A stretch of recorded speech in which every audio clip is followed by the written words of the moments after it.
você acha do Mestre Arrepio, do evento que teve hoje? O que você acha, mestre Camaleão?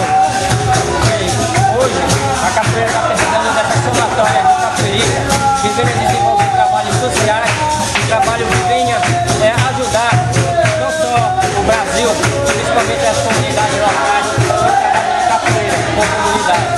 O Mestre Arrepio há pouco tempo que eu conheço, já tem uma trajetória de capoeira, portanto, que vem só somando com a capoeira. E hoje o evento não é para menos. Está uma alegria imensa, as crianças jovens jogando capoeira, brincando.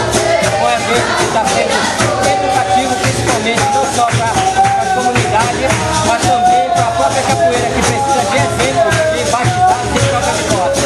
E esse é um deles. Está bem organizado. E parabéns, mestre, por mais um evento. Espero que